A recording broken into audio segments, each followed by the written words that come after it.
মধ্যরাতে হঠাৎ ঘুম ভেঙে যাওয়া কিসের লক্ষণ? অনেক সময় দেখবেন আপনি যখন ঘুমিয়ে আছেন হঠাৎ করে রাতে ঘুম ভেঙে যায়, বিশেষ করে যখন রাত 2টা থেকে 4টা পর্যন্ত। এই সময়টা খুবই গুরুত্বপূর্ণ সময়, রাতের শেষ অংশে, মধ্যরাত থেকে শেষ অংশে এই সময়টা যদি আপনার ঘুম ভেঙে যায়, এটা কিসের আলামত?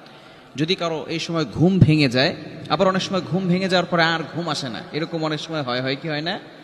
এটা হচ্ছে খুবই ভালো একটি লক্ষণ, এটা খারাপ লক্ষণ নয়।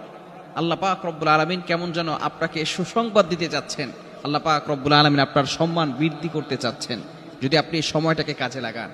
এই সময় উঠে আপনি অবশ্যই ওযু করে সর্বনিম্ন হলেও 2 রাকাত তাহাজ্জুদের নামাজ আদায় করবেন এবং বিশেষ করে আল্লাহ তাআলার 2টি নাম ধরে দোয়া করবেন। ইয়া হাইয়্যু ইয়া কাইয়্যুম এটা পড়তে পারেন এবং বিভিন্ন আল্লাহ তাআলার নাম রয়েছে, ইয়া রহমান, ইয়া রহিম, এগুলো পড়ে যদি আপনি আল্লাহর কাছে দোয়া করতে পারেন, অবশ্যই আল্লাহ তাআলা আপনার দোয়াগুলো কবুল